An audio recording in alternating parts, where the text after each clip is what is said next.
আসসালামু আলাইকুম। আজকে আমার প্রাইভেট ব্যাচে একটা পরীক্ষা নিয়েছি।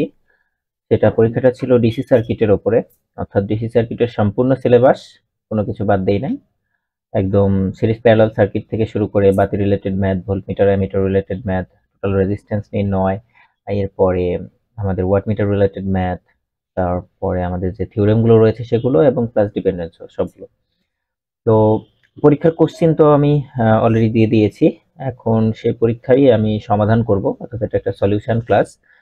তো যারা পরীক্ষা দিয়েছে তারা তো দেখবেই, পাশাপাশি সবাই ক্লাসটা চাইলে দেখতে পারে, কেননা এই একটা ক্লাসের মাধ্যমে আমি চেষ্টা করব ডিসি সার্কিটের এ টু জেড কভার করা। মানে একদম হয়তো বা সবকিছু কভার করা কখনোই সম্ভব না বেসিক থেকে। মূলত কি কি ধরনের প্রশ্ন হতে পারে আমাদের ডিসি সার্কিট থেকে, প্রত্যেকটা প্রশ্ন এই কোশ্চেনে আছে। সুতরাং মোটামুটি একটা উপকারী ক্লাস হতে যাচ্ছে এটা আপনাদের জন্য। তো চাইলে যারা জব প্রিপারেশন নিচ্ছেন অথবা ডুয়েট অ্যাডমিশনে আছেন, তারা চাইলে এই ভিডিওটা দেখতে পারেন। ডিসি সার্কিট সম্পর্কে অনেকটা ভালো একটা ধারণা পাবেন আশা করা যায়।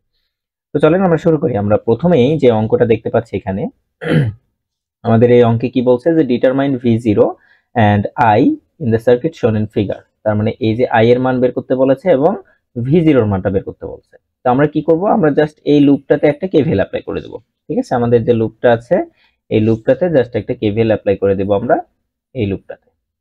তাহলে আমরা এইখান থেকে আমাদের V0 এবং I0 পেয়ে যাব। তাহলে এই লুপে যদি আমরা KVL অ্যাপ্লাই করি, আমরা প্রথম প্রান্ত কনসিডার করছি, প্রথম প্রান্ত হচ্ছে মাইনাস। তাহলে এটার যদি আমরা সলিউশন করি, তাহলে এর প্রথম প্রান্ত হচ্ছে মাইনাস, তাহলে -12 ভোল্টেজ। এই জায়গাতে যদি আসি, কারেন্টটা এই দিক দিয়ে প্রবেশ করছে, তার মানে এখানে পজিটিভ এখানে নেগেটিভ, তাহলে আমরা বলতে পারি +4i এখানে হচ্ছে +2v0 +2v0, এখানে -4 ভোল্টেজ। এখানে যদি যাই, যেহেতু লুপের কারেন্ট এই দিক দিয়ে যাচ্ছে, যে দেখেন আই এই ডিরেকশনে কারেন্টটা বের করতে বলছে, সো আমি এই ডিরেকশনেই ধরে নিলাম। তাহলে আমাদের এইটা হচ্ছে প্লাস, এটা মাইনাস। এখানে কনফিউশনের কিছু নাই, মনে হতে পারে এখানে তো মাইনাস এখানে প্লাস আছে। যদি আপনি V0 নেন, যে প্রথমে আমি V0 বের করতে চাচ্ছি, সেক্ষেত্রে আপনি এখানে -V0 লিখতে পারেন। তো আমি প্রথমে আই বের করতে চাচ্ছি, সো নরমালি এই লুপের যে ডিরেকশন সেই ডিরেকশন অনুযায়ী +6i নিলাম, +6i। ঠিক আছে, এখানে আপনি ভি লেখার দরকার নাই, এটা আবার ভ্যারিয়েবল মনে হতে পারে। So +6i is equal two 0। দেখেন আমি বারবার বলছি, এখানে আপনি -V0 দিয়েও করতে পারতেন, সেক্ষেত্রে আগে আমরা V0 বের করে নিতাম বা ওই করেসপন্ডিং আমরা i এর মান বসাতাম। বাট আমি নরমাল ওয়েতে করলাম, এভাবেও করা যাবে ওইভাবেও করা যাবে।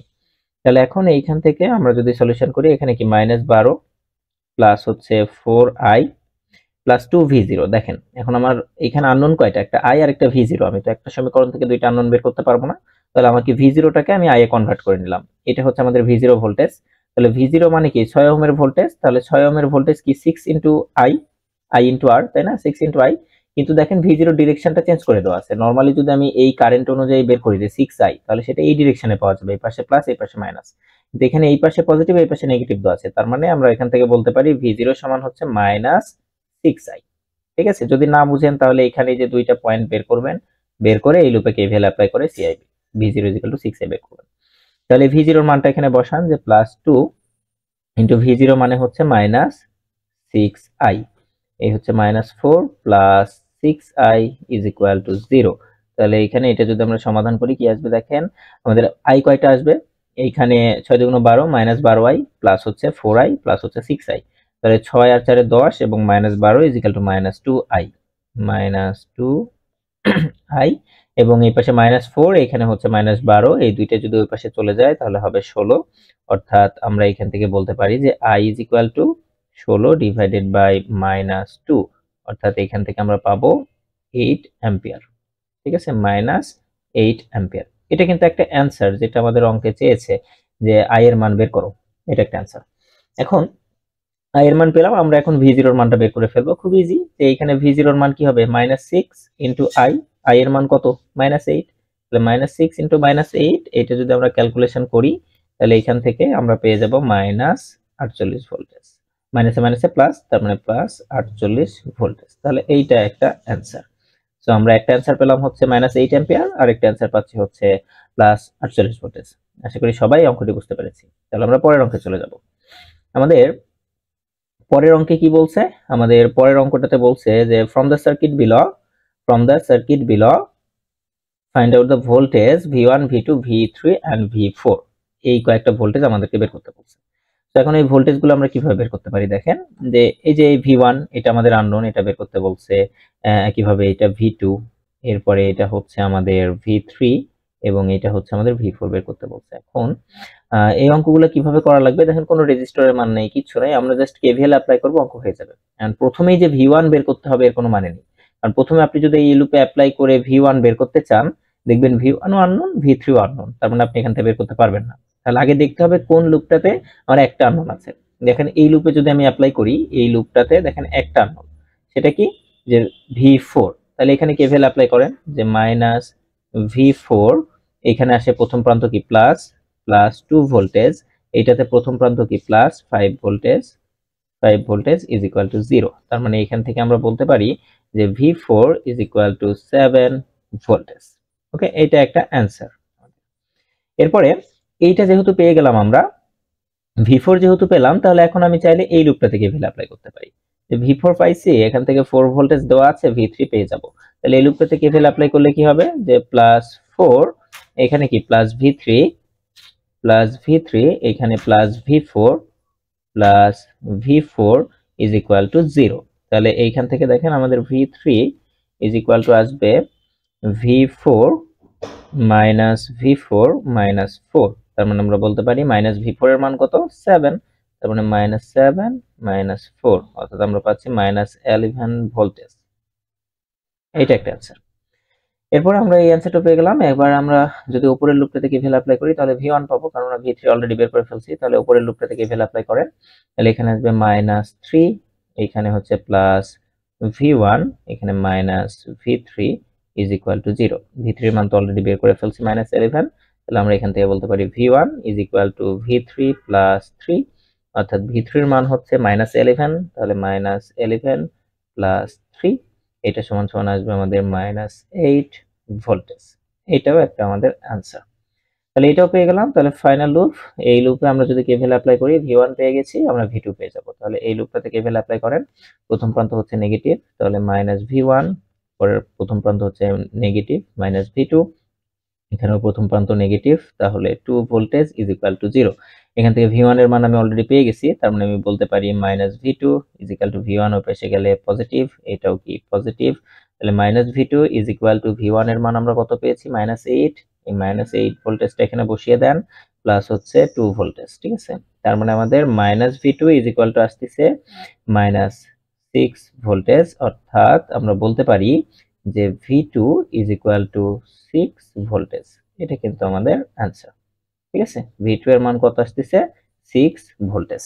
তাহলে আমরা কয়টা অ্যান্সার পেলাম, যে আমাদের V1 সিরিয়ালে যদি লিখে দিই, V1 এর মান হচ্ছে মাইনাস 8 ভোল্টেজ, V2 এইটার মান আমরা পাচ্ছি 6 ভোল্টেজ, এবং V3 এইটার মান আমরা পাচ্ছি মাইনাস 11 ভোল্টেজ, এবং V4 এইটার মান আমরা পাচ্ছি 7 ভোল্টেজ।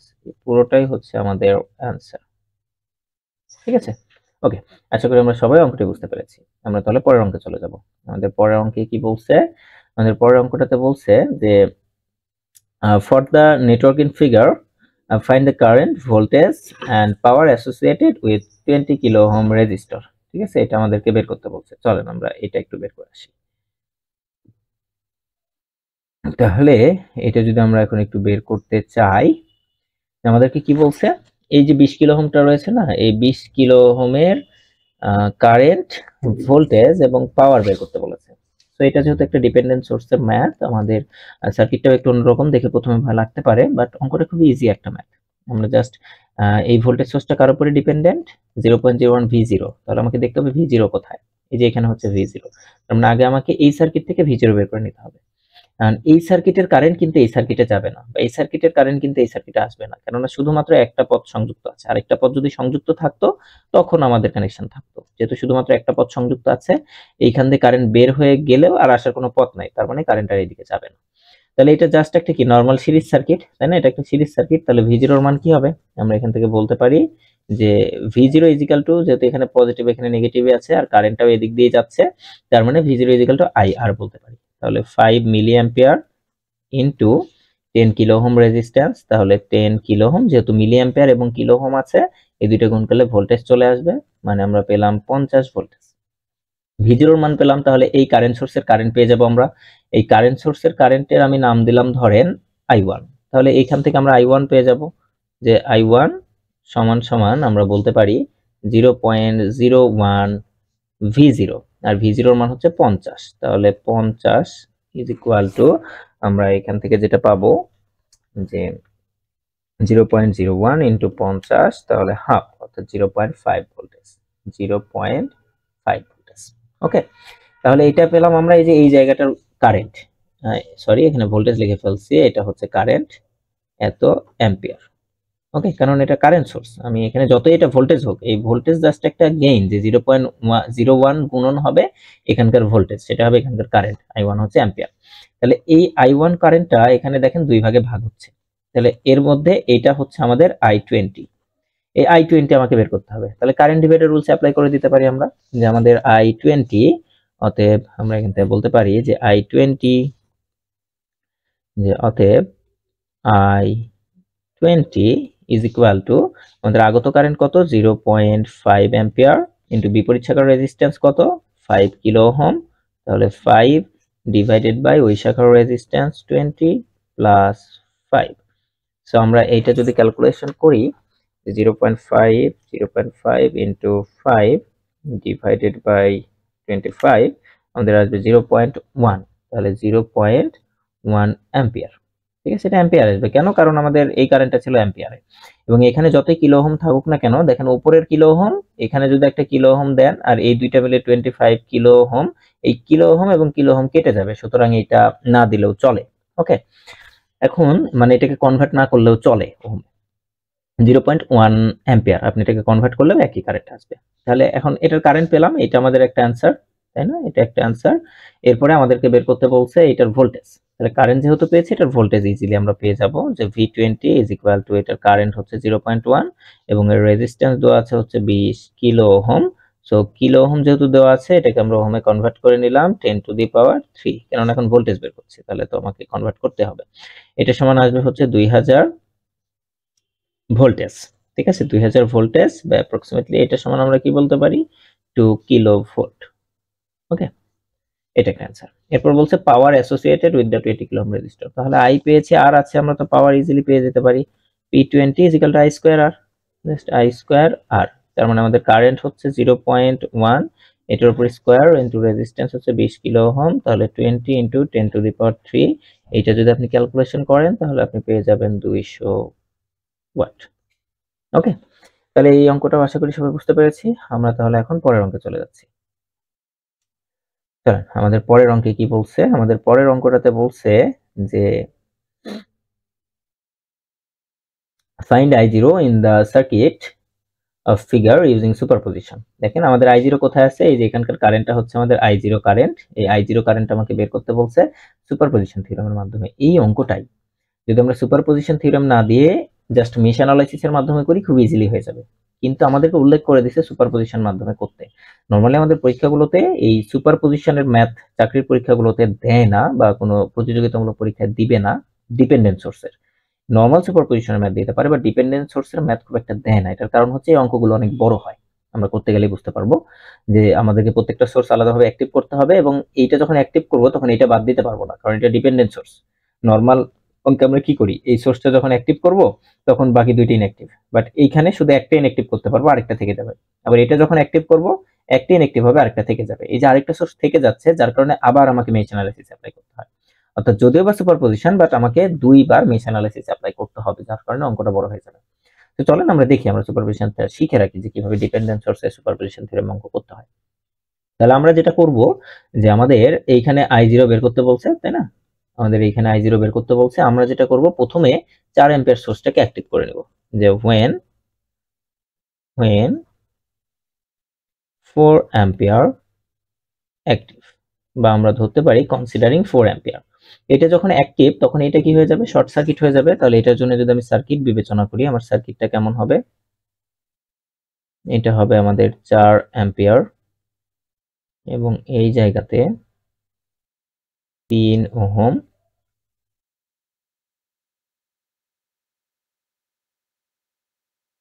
5 ওহম, আর এইখানে ছিল আমাদের 2 ওহম, এখানে এটা শর্ট, এখানে আমাদের 1 ওহম এবং এখানে একটা ডিপেন্ডেন্ট সোর্স। আমি আগেও বলছি যে ডিপেন্ডেন্ট সোর্স কিন্তু শর্ট বা ওপেন করা যাবে না। তাহলে এখানে ছিল প্লাস, এখানে হচ্ছে মাইনাস, এটার নাম হচ্ছে 5i0 আর এখানে হচ্ছে 1 ওহম। ওকে, তাহলে এইটা এবার শর্ট হয়ে যাবে কারণ এটা ভোল্টেজ সোর্স। আমরা জানি যে সুপারপজিশন থিওরেমের মাধ্যমে আমরা যখন অঙ্ক করব একটা সোর্স অ্যাক্টিভ করলে বাকিটা যদি ভোল্টেজ সোর্স হয় সেটা শর্ট হয়ে যায়, আর কারেন্ট সোর্স হলে ওপেন হয়ে যায়। তাহলে 4 ওহম। তাহলে এখন এই সার্কিটে আমাকে কি বের করতে হবে? i0টা কোথায়? এই যে এইখানে i0, আমাদের i0 আছে এইখানে, ঠিক আছে? এই i0 আমাকে বের করতে হবে। তাহলে এটা করার জন্য এখন আমাকে মেশ অ্যানালাইসিস অ্যাপ্লাই করতে হবে। তাহলে এখানে আমরা এখন মেশ অ্যানালাইসিসটা অ্যাপ্লাই করব, ঠিক আছে? তাহলে এখানে যদি এখন মেশ অ্যানালাইসিস অ্যাপ্লাই করি, আমাদের এইটা বললাম আমি i1, ঠিক আছে? এটাকে আমি বললাম i2 আর এটাকে আমি বললাম i3। তো দেখেন আমাদের i1 এর মান কিন্তু আমরা সরাসরি পেয়ে যাচ্ছি যে i1 is equal two 4 ampere, কেননা এখানে একটা কারেন্ট সোর্স আছে। আর এই লুপের কারেন্ট তাহলে কি হবে? কারেন্ট সোর্সের কারেন্ট। তাহলে i1 এর মান আমরা পাচ্ছি 4 অ্যাম্পিয়ার। ওকে, সো i1 এর মান আমরা পাচ্ছি। তাহলে এখন এই দুইটা লুপে শুধুমাত্র কেভিএল অ্যাপ্লাই করলেই কিন্তু আমাদের অঙ্ক হয়ে যাবে। আবার এখানে দেখেন যখনই ডিপেন্ডেন্ট সোর্সের ম্যাথ আমরা করি, এই ডিপেন্ডেন্ট সোর্স কার উপরে ডিপেন্ডেন্ট সেটার মান আগে বের করে নিতে হয়। তাহলে এটা কি i0 এর উপরে ডিপেন্ডেন্ট, i0 এর উপরে। সো i0 টা কোথায়? যে এখানে। তাহলে আগে i0 এর মানটা বের করে নিতে হবে। তাহলে i0, এটার নাম দিলাম আমি i0 প্রাইম, কারণ আমরা 4 অ্যাম্পিয়ার অ্যাক্টিভ করছি, পরবর্তীতে আবার 20 ভোল্টেজ অ্যাক্টিভ করে আরেকটা বের করতে হবে, দুইটা সামেশন করে আমরা অ্যাকচুয়াল কারেন্ট পাবো। সো এটার নাম দিলাম আমি i0 প্রাইম। i0 প্রাইম সমান কি? দেখেন উপর থেকে নিচের দিকে যাচ্ছে, এখন এই 5 ওহমের মধ্যে দিয়ে কারেন্ট কয়টা যাচ্ছে? একটা i1 আর একটা i2। সো যেহেতু এটা উপর থেকে নিচের দিকে যাচ্ছে তার মানে i1 পজিটিভ, i2 নেগেটিভ, অর্থাৎ i1 মাইনাস i2। তাহলে আমাদের i0 প্রাইম সমান হবে i1 মাইনাস i2। ওকে, তাহলে এখান থেকে i1 মাইনাস i2 পেলাম, i0 এই মানটা আমরা পরবর্তীতে এখানে বসাবো। তাহলে প্রথম লুপে অর্থাৎ যদি i2 লুপে আমরা এখন KVL অ্যাপ্লাই করতে যাই, যে apply KVL at mesh i2। Okay, i2 মেশে আমরা KVL অ্যাপ্লাই করছি। আমি শর্টকাটে অ্যাপ্লাই করে দিলাম, সরাসরি যে ইকুয়েশনটা পাই সেটা, যে 5 আর 1 এ 6 আর 4 এ 10, তার মানে আমরা বলতে পারি 10i2, যে 10i2। আর বিপরীতে আছে হচ্ছে i3, সেটা হচ্ছে মাইনাস i3 যেহেতু 1 ওহম, এবং এই জায়গাতে যদি আমি যাই এই কারেন্টের ডিরেকশন আর এটার ডিরেকশন আলাদা, তাহলে এটা হচ্ছে -5i0, তার মানে এই পাশে আসলে +5i0 হবে, অর্থাৎ এই পাশে যদি দিই -5i0। দেখেন এটা আমি শর্টকাটে লিখলাম আর কি, আমি এই পাশে একবারেও প্লাস লিখতে পারতাম। এটা নরমালি এই লুপে KVL, আপনি চাইলে ব্রডলি প্রসেসে KVL অ্যাপ্লাই করতে পারেন। এটা হচ্ছে মেশ অ্যানালাইসিসের একটা শর্টকাট যেখানে আমি সরাসরি ইকুয়েশনটা লিখতে পারি। যদিও বা এটা ডিপেন্ডেন্ট সোর্স হওয়ার কারণে আরো 2-1 লাইন ক্যালকুলেশন করতে হবে। নরমাল মেশ অ্যানালাইসিস হলে এক লাইনে এই সমীকরণটা লেখা হয়ে যায়, KVL অ্যাপ্লাই করার প্রয়োজন হয় না। তাহলে এখানে আসি, এরপরে আমরা এখানে 10i2 মাইনাস i3 প্লাস কি 5i0, আর i0 মানে আমরা কি পেলাম? i1 minus i2। তাহলে ওইটা আমরা লিখে দিলাম যে i1 মাইনাস i2। আমি একটু ভেঙে করাচ্ছি আর কি। এরপরে আমরা এখান থেকে বলতে পারি যে i1 কয়টা পেলাম আমরা? i1 পেলাম 5, তাহলে 5i1। তাহলে 5i1 মানে কি? দেখেন তো এই জায়গায় আমি i1 টা না বলে i1 এর মান বসিয়ে দিতে পারি না? i1 এর মান কত? 4, যে i1 মাইনাস i2। তাহলে এবার 4 5 কত হবে? 20। তাহলে আমার এবার i2 এর মান কয়টা? দেখেন 10i2, এখান থেকে পাচ্ছি -5i2, তাহলে আমি সরাসরি পাচ্ছি 5i2। এরপরে মাইনাস i3 এবং এখানে পাচ্ছি 4 5 হচ্ছে 20, অর্থাৎ 20। তাহলে এইটা আমাদের এই পাশে চলে যাচ্ছে যে -20। এটা আমাদের 1 নম্বর সমীকরণ, ঠিক আছে? তাহলে আমরা 1 নম্বর সমীকরণ পেলাম। এবার আমরা 3 নম্বর লুপে যাই। এই লুপটাতে যদি আমরা মেশ অ্যানালাইসিস অ্যাপ্লাই করি তাহলে কি হবে? যে এই লুপটাতে আমরা যদি মেশ অ্যানালাইসিস অ্যাপ্লাই করতে চাই, যে apply KVL at mesh i3। তাহলে i3 লুপে যদি আমরা KVL অ্যাপ্লাই করি তাহলে কত? 3 আর 1 এ 4 আর 2 হচ্ছে 6, তার মানে আমরা বলতে পারি 6i3 প্লাস 6i3 মাইনাস হচ্ছে i2 ইজ ইকুয়াল টু এই 5i0, এই ভোল্টেজ সোর্সের ডিরেকশন এবং লুপের ডিরেকশন সেম, সুতরাং এবার হবে পজিটিভ, তাহলে 5i0। ওকে, তাহলে এইখান থেকে আমরা বলতে পারি যে -i2 plus 6i3 minus 5i0 আর I0 মানে আমরা দেখছিলাম I1 মাইনাস I2, আর I1 এর মান হচ্ছে 4 অ্যাম্পিয়ার। সো সেই 4 অ্যাম্পিয়ার বসিয়ে দিলাম সরাসরি, I1 minus I2 is equal two 0। তাহলে এখান থেকে আমরা বলতে পারি যে আমাদের I2 কয়টা এসেছে, মাইনাসে মাইনাসে প্লাস, অর্থাৎ 5I2, আর এখানে হচ্ছে মাইনাস I2, তার মানে আমরা বলতে পারি প্লাস 4I2। এখান থেকে আমরা বলতে পারি প্লাস 4I2, এবং I3 কয়টা এসেছে আমাদের, প্লাস 6I3 সমান সমান আমরা বলতে পারি এখানে মাইনাস 4 এর 5 কত হয়েছে 20, এটা ওপাশে গেলে পজিটিভ, তার মানে 20 ভোল্টেজ। এটা হচ্ছে আমাদের 2 নম্বর সমীকরণ। ঠিক আছে, তাহলে আমরা দুইটা ইকুয়েশন কিন্তু এখান থেকে পেয়ে গেলাম। এই দুইটা ইকুয়েশন থেকে আমরা এখন I2 এবং I3 এর মান এখান থেকে পেয়ে যাব। তাহলে আমরা I2 এবং I3 এর মানটা বের করে ফেলি, ইকুয়েশনটা যদি সমাধান করি, যে আমাদের similar equation number of 1 and 2, তাহলে 5 minus 1 minus 20, এখানে 4 6 20, তাহলে আমাদের আসতেছে যে 2.94 এবং 5.29।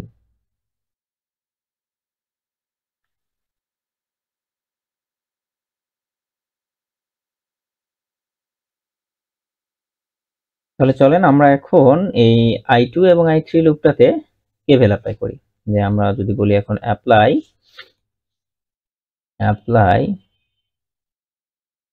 কেভিএল at মেশ I2 লুপে আমরা কেভিএল অ্যাপ্লাই করব। এখন I2 মেশে কেভিএল অ্যাপ্লাই আমরা নরমালি কেভিএল অ্যাপ্লাই করতে পারি, অথবা আমরা শর্টকাটেও চাইলে করতে পারি। তো যারা শর্টকাট জানেন না তারা একদম ভেঙে ভেঙে এভাবে কেভিএল অ্যাপ্লাই করে তারপর ইকুয়েশন নিয়ে আসবেন। নরমাল যে মেশ অ্যানালিসিস সেটা কিন্তু শর্টকাটে এক লাইনে অ্যানসার লেখা যায়, মানে এক লাইনে ইকুয়েশন নিয়ে আসা যায়। কিন্তু যেহেতু এটা ডিপেন্ডেন্ট সোর্স, তো এক লাইনে আসবে না, বাট একটু বেশি লাইন হবে। তবে একদম ভেঙে করতে গেলে বেশি লাইন। আমি শর্টকাটটা লিখে দিচ্ছি, যদি বোঝা সম্ভব হয় বুঝবেন, না হলে আপনারা যে নরমাল কেভিএল অ্যাপ্লাই করেন সেটাই অ্যাপ্লাই করবেন। আমি প্রয়োজনে আরেকদিন একটা ভিডিও করে দিব, সেটা হচ্ছে কিভাবে মেশ অ্যানালাইসিস শর্টকাটে করা যায়। তাহলে এখানে দেখেন আমরা যদি এই মেশটাতে কেভিএল অ্যাপ্লাই করি, আমরা প্রথমে রেজিস্ট্যান্স গুলো যোগ করে ফেলবো, 5 1 4 আর 5 1 6 আর 4 হচ্ছে 10 ওহম। তাহলে 10I2 লিখবো। প্রথমে আমরা লিখবো 10I2, এটা পজিটিভ। এরপরে দেখবো বিপরীত দিকে কি আছে। এখানে বিপরীত দিকে আছে কি 5 ওহমের মধ্যে I1 যাচ্ছে, তার মানে মাইনাস 5I1। তাহলে এটা একটু এই পাশে লিখি, নাহলে আবার দেখতে পাবেন না আপনারা। তাহলে 10I2, এখানে আমরা লিখলাম প্লাস 10I2, আর এখানে হচ্ছে মাইনাস 5I1। ওকে, এই যে 5 এর মধ্যে যেহেতু I1 যাচ্ছে। এরপরে I3 টাও মাইনাস হচ্ছে বিপরীত দিকে, আমরা জানি যে লুপে অ্যাপ্লাই করি সেটা ছাড়া বাকিগুলো বিপরীত দিকে হয়। তাহলে এটাও হচ্ছে -1, তার মানে 1I3, 1 লেখা না লেখা সমান কথা, ইজ ইকুয়াল টু, এবার দেখতে হবে সোর্স। এই সোর্সের ডিরেকশন এবং লুপের ডিরেকশন আলাদা, বিপরীত, তার মানে এটা হবে মাইনাস। তাহলে -5I0, এটা হচ্ছে শর্টকাটে লেখা আর কি। তাহলে এবার দেখেন 5I1 অর্থাৎ -5 ইন্টু I1 এর মান কত আমরা জানি 4। I1 এর মান সরাসরি আমরা পাইছি 4 অ্যাম্পিয়ার, প্লাস হচ্ছে 10I2 মাইনাস I3, আর এইটা এই পাশে আসলে প্লাস 5I0, তাহলে প্লাস 5I0 আমরা এখান থেকে সরাসরি বের করতে পারি যে প্লাস 5I0। তাহলে I0 সমান আমরা কি পেলাম এখান থেকে, I1 মাইনাস I2, সেই মানটা বসিয়ে দেন। তাহলে I1 মাইনাস I2, একটু ভেঙেই করলাম আর কি, না হলে আবার কেউ নাও বুঝতে পারেন, ইজ ইকুয়াল টু 0। তাহলে এখান থেকে -20 প্লাস 10I2 মাইনাস I3, এখান থেকে plus 5I1 minus 5I2 is equal two 0। দেখেন এত কিছু না করে কিন্তু আপনি সরাসরি মনে মনে চিন্তা করে লাস্টের লাইনটা লিখতে পারতেন, বাট ভুল হওয়ার সম্ভাবনা থাকে, সুতরাং আমি ভেঙে ভেঙে করে দিচ্ছি আর কি। তাহলে এইখান থেকে আমরা পাচ্ছি কত, যে আমাদের I1, এখানে দেখেন I1 না লিখে আমরা I1 এর মানটা বসাতে পারি, তাই না? এখানে আমরা I1 এর মান কত জানি, 4। তাহলে এখানে আপনি সরাসরি 4 বসিয়ে দেন। তাহলে এবার দেখেন I2 কয়টা পাচ্ছেন, প্লাস 10I2 মাইনাস 5I2, তার মানে পজিটিভ 5I2। I3 কয়টা পাচ্ছেন, একটাই, মাইনাস I3। এবার দেখেন এখানে পাইছেন -20, এখানে পাইছেন +20, তাহলে -20 এবং হচ্ছে +20 দুইটা মিলে কি হয়ে গেল, 0। ঠিক আছে, তাহলে এখান থেকে আপনি বলতে পারেন এটা হচ্ছে আমাদের 1 নম্বর ইকুয়েশন। একইভাবে আপনি এইখান থেকে আরেকটা ইকুয়েশন পাবেন যদি আপনি I3 লুপে কেভিএল অ্যাপ্লাই করেন, যে apply mesh at I3, apply KVL at mesh I3। I3 মেশে যখন আপনি কেভিএল অ্যাপ্লাই করবেন তখন এখানে দেখেন 3 আর 1 4, 4 আর 2 হচ্ছে 6, তার মানে আমরা বলতে পারি 6I3,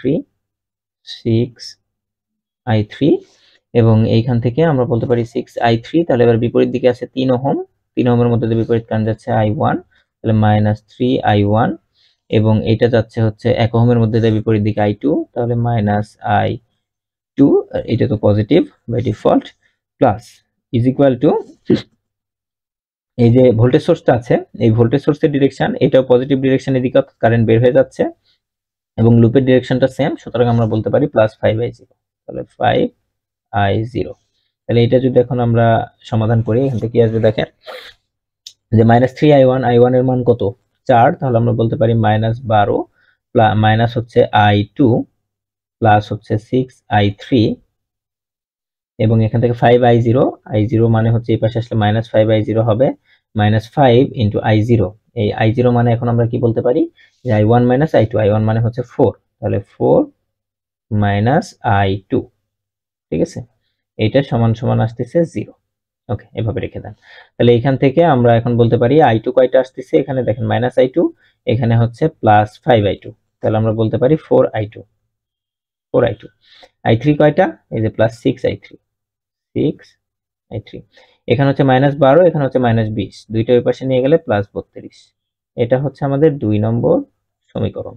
তাহলে 1 নম্বর এবং 2 নম্বর সমীকরণটা যদি আমরা এখন সমাধান করি, এখান থেকে যে আমাদের 1 নম্বর সমীকরণ এবং 2 নম্বর সমীকরণ সমাধান করি, সলভিং ইকুয়েশন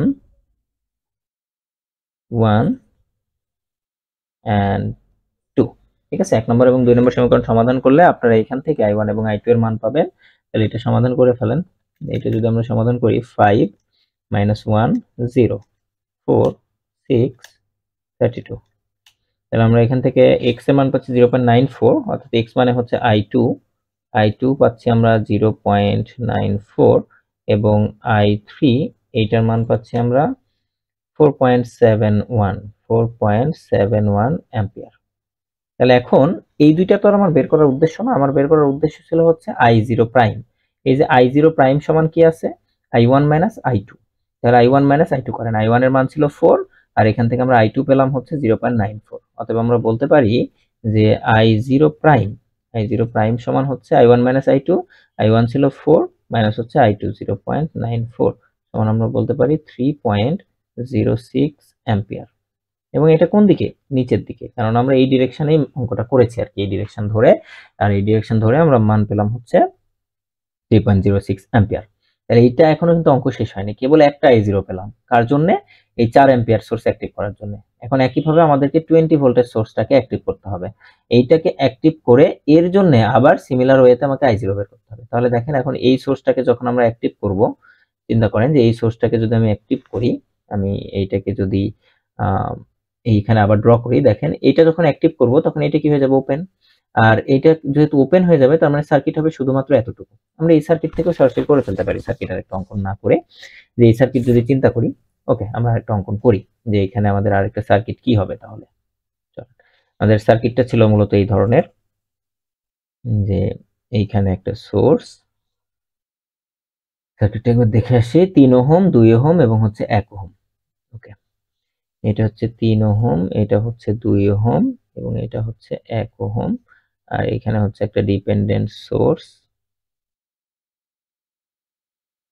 ওকে, আর এইখানে হচ্ছে একটা রেজিস্ট্যান্স, আর এইটা এখন আমাদের এইখানে কি ছিল, একটা ভোল্টেজ সোর্স, যেহেতু এটা অ্যাক্টিভ করেছে এটাতে আবার দাগাতেই হবে, ভোল্টেজ সোর্স 20 ভোল্টেজ এবং এই বরাবর একটা রেজিস্ট্যান্স। দেখেন এই পাশে একটা কারেন্ট সোর্স ছিল, এটা পুরোটা ওপেন হয়ে গেল, সো এটা থাকবে না। তাহলে 3 ওহম, এটা হচ্ছে 2 ওহম, এটা হচ্ছে আমাদের 1 ওহম, এটা প্লাস মাইনাস 5i0 এবং এই জায়গার যে রেজিস্ট্যান্সটা ছিল এটা ছিল হচ্ছে 5 ওহম আমার যতটুকু মনে পড়ে, তাহলে 5 ওহম এবং নিচের দিকের কারেন্টটাকে বলা হচ্ছে i0, তাহলে নিচের দিকের কারেন্টটাকে আপনি নাম দেন i0, এদিকে যে কারেন্টটা সেটাকে আমি বলতেছি i0, এবার এটার নাম দিলাম i0 ডাবল প্রাইম, তাহলে এটাও কি হয়ে যাবে i0 ডাবল প্রাইম। তাহলে এখন i0 ডাবল প্রাইম এটা আমাদেরকে বের করতে হবে, এটা কি ছিল প্লাস, এটা ছিল মাইনাস, তাই না, হ্যাঁ এটা প্লাস এটা মাইনাস, আর এই পাশে রেজিস্ট্যান্সটা ছিল 4 ওহম, এই পাশে রেজিস্ট্যান্সটা হচ্ছে 4 ওহম। তাহলে এখন এই সোর্সের জন্য আমাকে i0 বের করতে হবে। তাহলে সিমিলারলি আগের মতোই আমাকে এইখানে একটা মেশ ধরে নিতে হবে, আমি বললাম এটা হচ্ছে আমাদের যেহেতু আগে i1 i2 i3 ধরে ফেলছি, এটাকে ধরলাম i4, এটাকে ধরলাম আমরা i5, ঠিক আছে। তাহলে এই দুইটা মেশে এখন আমাকে মেশ অ্যানালাইসিস অ্যাপ্লাই করতে হবে। তাহলে আমি প্রথমে যে apply KVL at mesh I4, ঠিক আছে, I4 এ যদি অ্যাপ্লাই করি আমি, তাহলে কি আসবে দেখেন, এইখান থেকে আমরা যে এই মেশ অনুযায়ী যদি অ্যাপ্লাই করি, তাহলে যদি আমি প্রথম প্রান্ত নিই তাহলে কি হবে, -20 আমি নরমাল কেভিএল দিয়ে দেখাচ্ছি, চাইলে এটা শর্টকাটে ওইভাবেও লিখতে পারতাম, একই বিষয় আর কি। তাহলে -20 এখানে কত, +5 ইন্টু I4, এখানে কি +1 into I4 minus I5, I4 minus I5 plus 5I0, এখানে হচ্ছে +4I4 ইজ ইকুয়াল টু 0। তাহলে এখানে আবার ডিপেন্ডেন্ট সোর্স যেহেতু আছে, এই I0 এর মান তো বসাতে হবে আপনাকে। তো এই I0 সমান এবার কি হবে দেখেন, I4 কারেন্ট উপর দিকে যাচ্ছে, I0 নিচের দিকে আসতেছে, তার মানে এখান থেকে আমরা সরাসরি বলতে পারি যে I0 ডাবল প্রাইম, এখান থেকে আমরা বলতে পারি যে I0 ডাবল প্রাইম, যে I0 বড় হাতের I লিখে ফেলছি বারবার, ওকে। সো I0 ডাবল প্রাইম সমান সমান হবে -I4, কারণ I4 উপর দিকে যাচ্ছে, I0 নিচে, তাহলে -I4, এই মানটা এখানে আমরা বসাবো।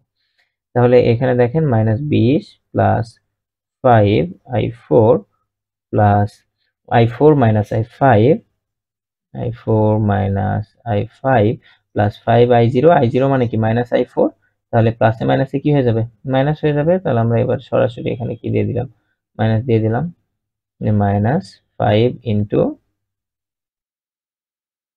আমাদের I4 plus 4I4 is equal two 0।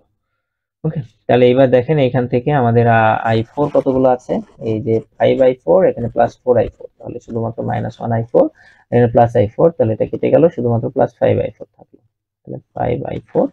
এবং আমরা এখান থেকে I5 কয়টা পাচ্ছি, -I5 আছে, এটা কি I4 ক্যালকুলেশন করে ফেলছি, দেখি, -5I4 প্লাস 4I4, তাহলে -I4 থাকলো, +I4 কেটে গেল, +I4, -I5, তাহলে I5 এবং -20টা যদি ওই পাশে চলে যায়, তাহলে আমাদের হবে +20।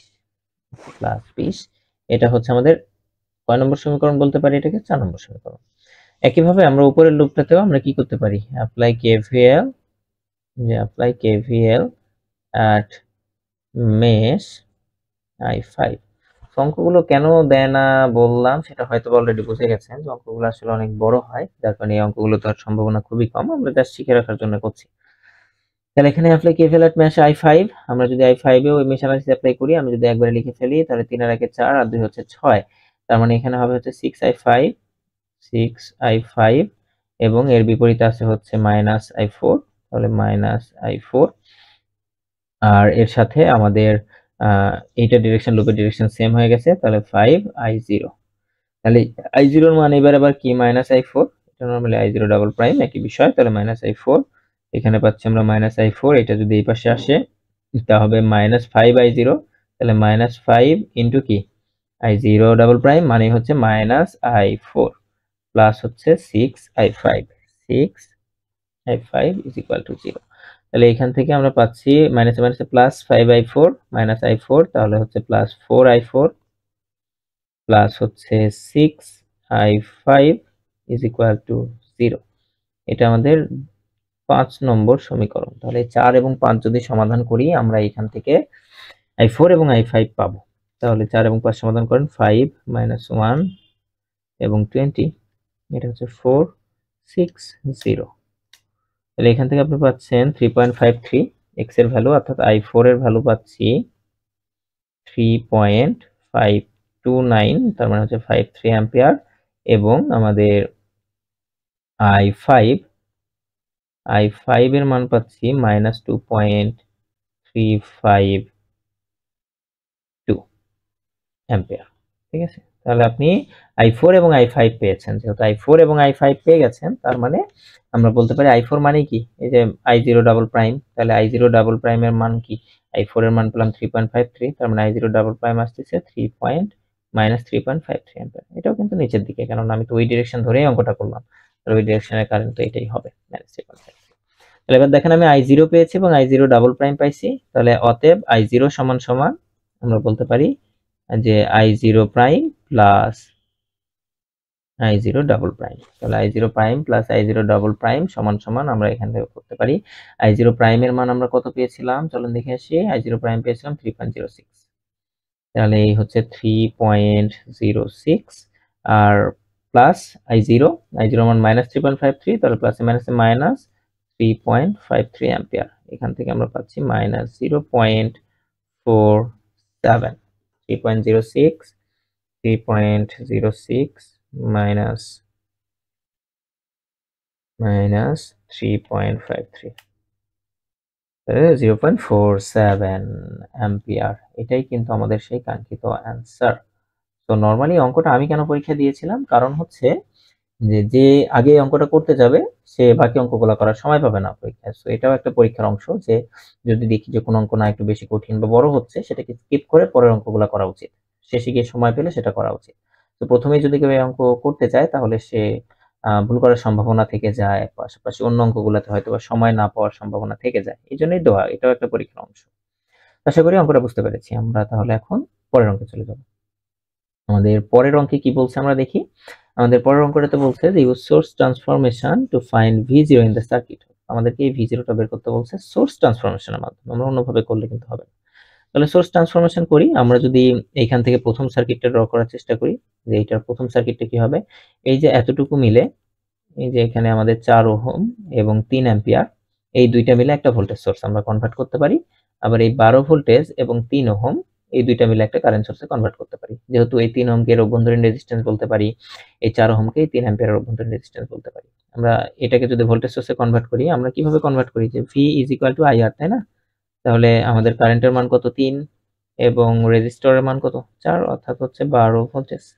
তাহলে একটা 12 ভোল্টেজের ভোল্টেজ সোর্স হবে এবং তার ডিরেকশন হবে নিচের দিকে পজিটিভ, কারণ কারেন্ট সোর্সের ডিরেকশন নিচের দিকে আছে। তাহলে এটা হবে আমাদের 12 ভোল্টেজ, এবং এর সাথে আমাদের সিরিজে কি থাকবে, একটা 4 ওহমের রেজিস্ট্যান্স থাকবে। এটা আপনি উপরেও দিতে পারেন, নিচেও দিতে পারেন, কোনো সমস্যা নেই। এবং এতটুকু গেল, এই দুইটার বদলে এটা দাগালাম, আর এখানে আগে থেকে ছিল একটা 2 ওহমের রেজিস্ট্যান্স, ঠিক আছে, 2 ওহমের রেজিস্ট্যান্স, এবং এই জায়গাতে আমাদের ছিল 8 ওহম। ওকে, আর এই পাশে এখন এই ভোল্টেজ সোর্স এবং কারেন্ট সোর্স মিলে একটা ভোল্টেজ সোর্স এবং রেজিস্ট্যান্স মিলে একটা কারেন্ট সোর্সে কনভার্ট করব। I = V ভাগ R, কারণ 12/3 করলে আমাদের আসে হচ্ছে 4 অ্যাম্পিয়ার। তাহলে প্যারালালে একটা কি দিয়ে দিলাম, ওই 3 ওহম দিয়ে দিলাম, এবং কারেন্ট সোর্সে কনভার্ট করে ফেললাম, যার ডিরেকশন হবে উপরের দিকে, এবং এর কারেন্ট কত হবে, 12/3, অর্থাৎ হচ্ছে 4 অ্যাম্পিয়ার। এইবার এই 4 আর 2, এই যে 4 আর 2 এই দুইটাকে আমরা কি বলতে পারি, সিরিজ বলতে পারি। তাহলে 4 আর 2 কে সিরিজ সার্কিট অঙ্কন করেন, তার মানে কত হবে, 6। তাহলে দেখেন এখানে একটা ভোল্টেজ সোর্স, এটা হচ্ছে 12 ভোল্টেজ, আর এখানে রেজিস্ট্যান্সটা হবে 6 ওহম, আর এইখানে আমাদের 8 ওহম, এই জায়গাতে হচ্ছে 3 ওহম, আর এইখানে আমরা বলতে পারি 4 অ্যাম্পিয়ার। ঠিক আছে, 4 অ্যাম্পিয়ার। ওকে, সেই পর্যন্ত আসলে। এবার দেখেন আবার আমি কি করব, এই যে 6 ওহম এবং ভোল্টেজ সোর্স এই দুইটা মিলে আবার কারেন্ট সোর্সে কনভার্ট করব। কেন? কারণ সেটা করলে সবগুলো প্যারালালে চলে আসবে, এবং তখন আমি দুইটা কারেন্ট সোর্সকে একটা কারেন্ট সোর্সে কনভার্ট করে ফেলতে পারবো। আর মনে হতে পারে যে একবার ভোল্টেজ করলাম আবার কারেন্ট করছি কেন, আসলে একবার ভোল্টেজ করে যে এই দুইটা রেজিস্ট্যান্সকে সিরিজে নিয়ে আসলাম, দুইটা মিলে একসাথে করে আবার আমরা এখন কারেন্ট সোর্সে নিয়ে যাব। তাহলে আবার যদি এটাকে কারেন্ট সোর্সে নিয়ে যাই, তাহলে I = কি হবে, 12/6, মানে হচ্ছে 2 অ্যাম্পিয়ারের একটা সোর্স হবে, এবং তার ডিরেকশন হবে নিচের দিকে, যে এখানে হচ্ছে আমাদের 2 অ্যাম্পিয়ারের একটা সোর্স, এবং এর প্যারালালে 6 ওহমের একটা রেজিস্ট্যান্স, এর প্যারালালে একটা 6 ওহম রেজিস্ট্যান্স, এবং আমাদের এর প্যারালাল আর কি কি আছে, 8 ওহম। এই 8 ওহমের প্যারালালের যে ভোল্টেজটা ছিল সেটাই কিন্তু আমাদেরকে বের করতে বলেছে, আর এখানে হচ্ছে 3 ওহম, 3 ওহম, আর এই জায়গায় হচ্ছে আমাদের 4 অ্যাম্পিয়ার, 4 অ্যাম্পিয়ার। এবার দেখেন যে আমরা সবগুলো শাখা প্যারালালে আছে, তার মানে এই কারেন্ট সোর্স এবং এই কারেন্ট সোর্সের অ্যাডিশন অথবা সাবট্রাকশন করতে পারি। তাহলে এই 2 অ্যাম্পিয়ার যাচ্ছে নিচের দিকে, আর এই 4 অ্যাম্পিয়ার যাচ্ছে উপরের দিকে, তার মানে আমরা বলতে পারি দুইটার সামেশন হয়ে উপরের দিকে 2 অ্যাম্পিয়ার হবে। তাহলে আমরা যদি এখান থেকে নতুন সার্কিট ড্র করি, যে উপরের দিকে কত অ্যাম্পিয়ার হবে, 2 অ্যাম্পিয়ার, এখানে এইটা মনে করার কোনো কারণ নাই যে এই 2 অ্যাম্পিয়ার উপরের দিকে হয়ে গেল। নিচের দিকে 2 ছিল, উপরের দিকে 4 ছিল, অর্থাৎ উপরের দিকে 2 থাকলো। সেটা আপনি এই পাশেও রাখতে পারেন, এই পাশেও নিয়ে গিয়ে রাখতে পারেন, এটা কোনো বিষয় না আর কি। তাহলে আসলে এবার দেখেন আমাকে 8 ওহমের ভোল্টেজটা তো বের করতে হবে, এটা বাদে বাকি যে দুইটা আছে এটাকে প্যারালাল করে দিই। 6 আর 3 প্যারালাল করলে কত হয়? 2। তাহলে 6 আর 3 আমি প্যারালাল করে দিয়ে করে ফেললাম 2 ওহম। আর এইখানে 8 ওহমটা রেখে দিলাম, কারণ এটারই ভোল্টেজ আমাকে বের করতে বলেছে। তো 8 ওহম। ওকে, এবার আপনি দুইটা কাজ করতে পারেন, যে এই কারেন্টটাকে যে দুই ভাগে ভাগ করে দিয়ে কারেন্ট ডিভাইডার রুলস অ্যাপ্লাই করে 8 ওহমের ভোল্টেজ অ্যাপ্লাই করতে পারেন, অথবা এইটাকে আবার ভোল্টেজ সোর্সে কনভার্ট করে ভোল্টেজ ডিভাইডারের মাধ্যমে 8 ওহমের ভোল্টেজ বের করতে পারেন। একই বিষয় এখন আমরা ইজিলি করতে পারি, কারণ সোর্স যে দুইটা ছিল এই দুইটাকে আমরা কম্প্রেস করে ফেলছি। তাহলে এখানে যদি জাস্ট আমরা কারেন্ট ডিভাইডার রুলস অ্যাপ্লাই করি, যে কারেন্ট ডিভাইডার রুলসের মাধ্যমে এটাকে আমি বললাম I1, তাহলে আমাদের I1 সমান হবে আগত কারেন্ট 2 ইনটু বিপরীত শাখার রেজিস্ট্যান্স 2 ডিভাইডেড বাই 8 প্লাস 2, অর্থাৎ 4 ডিভাইডেড বাই 10, অর্থাৎ 0.4 অ্যাম্পিয়ার। এর মধ্যে প্রবাহিত কারেন্ট, অর্থাৎ আমরা বলতে পারি V8। 8 ওহমের যে ভোল্টেজ, এখানে নাম কি দেওয়া ছিল? V0। তাহলে এটাকে আমরা বলছি এখন V0। V0 is equal two 0.4 into 8। তাহলে 0.4 ইনটু 8 যদি করি, 0.4 ইনটু 8, 3.2 আসবে। 3.2, দেখেন এটা যে 3.2 আসবে এটা কিন্তু আমি জানি, যে তারপরে ভোল্টেজ ক্যালকুলেটর দিয়ে করলাম। এটার কারণ হচ্ছে পরীক্ষার হলে এই ভুলগুলো হয়, যে মুখে মুখে ক্যালকুলেশন করতে গিয়ে আপনি ওই সময় এক্সাইটমেন্টের কারণে কোনো একটা ভুল করে ফেলবেন। এটা করা যাবে না আসলে, যে যত ছোটই ক্যালকুলেশন হোক সেটা যদি ক্যালকুলেটর থাকে ক্যালকুলেটরে করার চেষ্টা করবেন। এটা হচ্ছে আমাদের V0 এবং এটাই হচ্ছে অ্যান্সার। আশা করি সবাই আমরা এই অঙ্কটি বুঝতে পেরেছি।